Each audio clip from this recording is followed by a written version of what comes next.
estaremos tratando el día de hoy se llama ¿Con ley o sin ley? Leeremos Romanos 2, 12 y 13.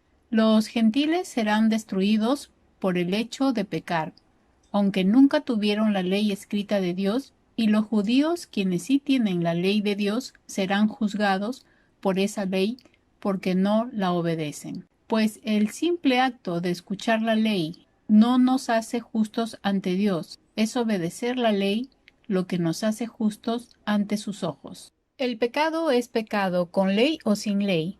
El resultado del que peca es que no va a quedar libre del juicio de Dios. Y aquí se refiere a los gentiles que no viven bajo la ley, pero igual pecan. Y también se refiere a los judíos que viven bajo la ley escrita, pero que no la obedecen y también serán juzgados por su pecado. No es suficiente ser oidores de la ley. Esto no nos hace justos ante Dios, ni tampoco es suficiente estudiar la palabra y que llegue solo a nuestro conocimiento. Por ejemplo, tenemos el gobierno peruano que tiene una constitución. Por ejemplo, el gobierno peruano tiene una constitución. Vamos a ver solamente un artículo, el artículo 222, que habla del derecho a un ambiente equilibrado y adecuado. ¿Qué es lo que dice? Dice, a la paz, a la tranquilidad, al disfrute del tiempo libre y al descanso, así como a gozar de un ambiente equilibrado y adecuado al desarrollo de su vida. Hay muchos artículos de nuestra Constitución que desconocemos y por eso les aseguro que rompemos muchas de ellas, porque no las conocemos. Pero igual, los que conocen la Constitución de nuestra nación también las rompen, a pesar de saber de ellas. Más de un gobernante o miembro de su gabinete de gobierno han promulgado decretos respecto al confinamiento obligatorio, pero muchos de ellos desobedecen tales decretos como si estuviesen por encima de la ley. Volviendo al estudio de Romanos, lo que nos hace justos ante Dios es obedecer su ley. Cuando obedecemos su ley es porque creemos en Dios y su gobierno. El texto dice para los que oyen pero no obedecen. Muchos han escuchado la palabra de Dios, muchos han nacido inclusive en las bancas de una iglesia, pero aún así sus vidas no han sido transformadas por la palabra. Y al igual que un mundo que no tiene interés por las palabras de un Dios santo, van a perecer por su desobediencia a ellas. ¿Por qué Dios quiere que obedezcamos su palabra? Porque si conoces a Dios, entenderás que ha sido trasladada del reino de Satanás a su reino.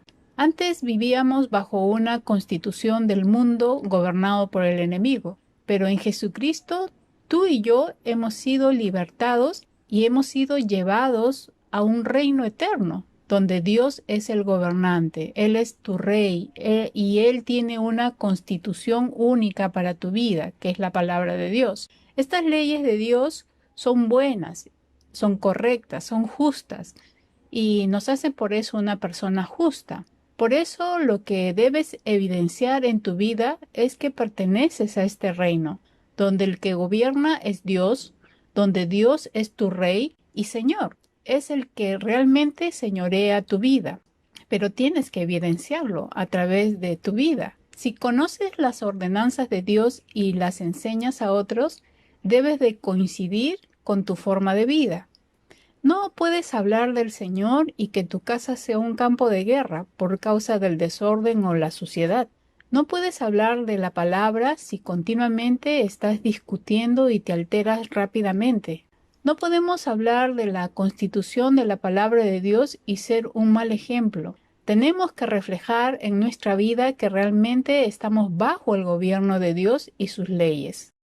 En el versículo 14 y 15 dice lo siguiente: porque cuando los gentiles que no tienen ley hacen por naturaleza lo que es de la ley, estos, aunque no tengan ley, son ley para sí mismos, mostrando la obra de la ley escrita en sus corazones, dando testimonio su conciencia y acusándoles o defendiéndoles sus razonamientos. En el versículo 14 y 15 habla de nosotros, los gentiles que no somos judíos y que desconocíamos la ley escrita, que regla justamente al pueblo judío, pero que a pesar de no conocerla, muchas de las cosas que hemos hecho ha cumplido la ley de Dios.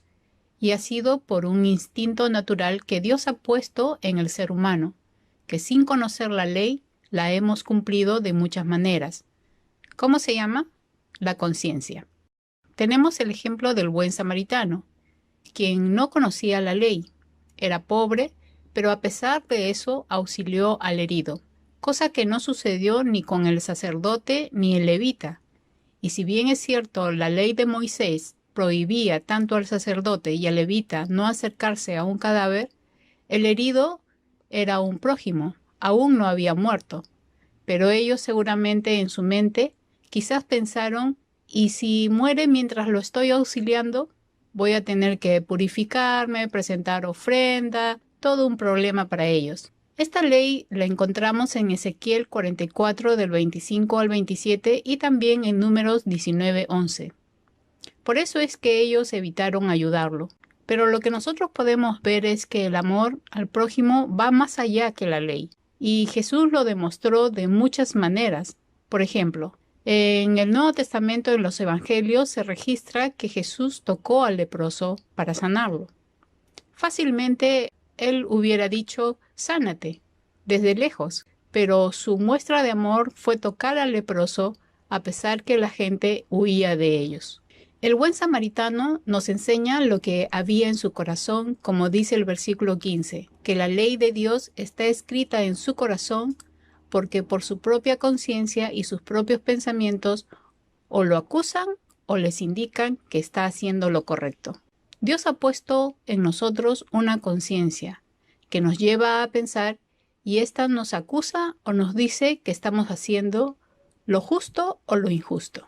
La palabra conciencia viene de un término hebreo llamado madda, que significa conocimiento, pensamiento e inteligencia.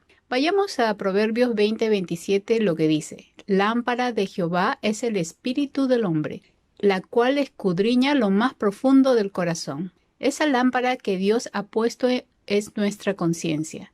Y como es lámpara y su naturaleza es alumbrar porque viene de Dios, lo que va a suceder, como dice el texto, va a escudriñar, va a poner al descubierto cada intención oculta. Quiere decir que si nosotros optamos por hacer lo malo, nuestra conciencia nos va a acusar. Por ejemplo, cuando uno comete un crimen, no lo hace a la luz del día, lo hacen a ocultas, porque en su conciencia saben que está haciendo mal, pero les domina el pecado y lo hacen. Lo mismo sucede cuando uno fornica, ve pornografía, es un ladrón, todo lo hacen a escondidas. Y si lo hacen de esta manera es porque son conscientes que están haciendo mal. Su conciencia los acusa, porque Dios ya se encargó de poner una lámpara que se llama conciencia. Cuando el ser humano hace algo malo, es consciente de lo que hace. Entonces, la conciencia representa un lugar en nuestra vida que debe tener una preparación continua.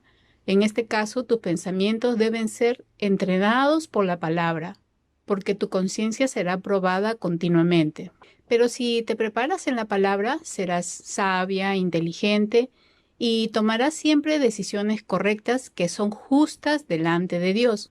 Cuando tu conciencia no está siendo guiada por la luz de la presencia de Dios y su palabra, lo que significa esta palabra es que si no entras al terreno de Dios, tu alma comenzará a vagar en tus propios pensamientos de pecado y malas intenciones, porque no estás dejando que tu apoyo sea el Dios eterno. Por eso es importante poder buscar el respaldo en la presencia de Dios y su palabra.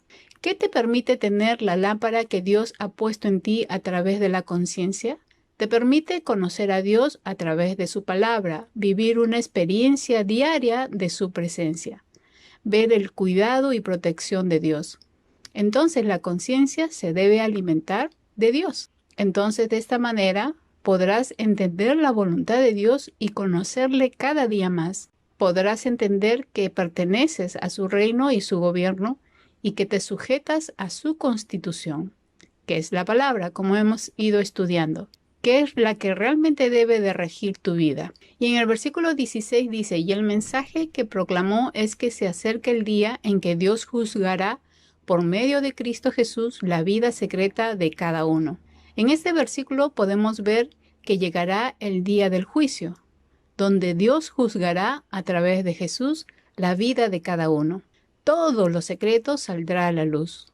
No solo habla de las acciones, sino de los pensamientos ocultos que saldrán a la luz. Dios juzgará las malas intenciones, los deseos escondidos, los malos deseos, las maldiciones, los odios escondidos, envidia, celos, codicia del cónyuge ajeno, codicia de los bienes ajenos, etc. Por eso, como tarea, te voy a pedir que analices bajo qué constitución se basa tu vida y tu familia. Hemos visto la Constitución, que es la palabra de Dios dentro de ese gobierno, y es una lista de las ordenanzas de la Biblia que cumples en tu vida y en tu hogar, y cuál de ellas no las tomas en cuenta. Solo así sabrás si realmente el gobierno de Dios y su Constitución, que es la palabra de Dios, está presente en tu vida y familia.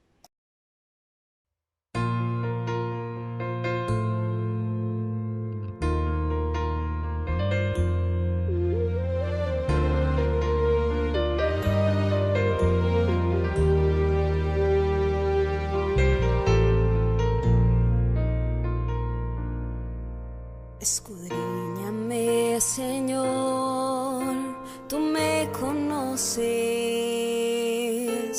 quebranta mi corazón, transfórmame conforme a tu palabra y lléname hasta que en mí estés solo tú. Te pido, úsame, Señor, úsame como una luz que brilla de noche, como puente sobre aguas, como abrigo en el desierto, como flecha que a la meta llega. Quiero ser usada en la manera que te agrade, en cualquier hora y en cualquier lugar. He aquí está mi vida, úsame, Señor, úsame. Escúchame, Señor, tú me conoces, quebranta mi corazón, transfórmame conforme a tu palabra y lléname hasta que en mí estés solo tú.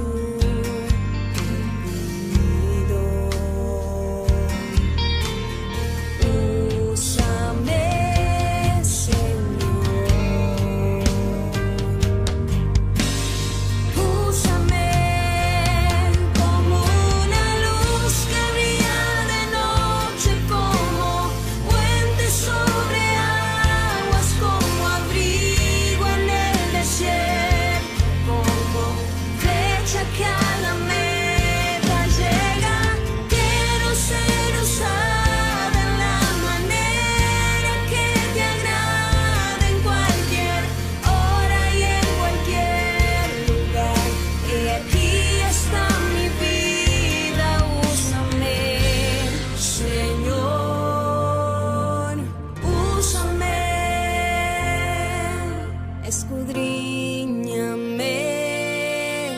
quebrántame, transfórmame, lléname y úsame.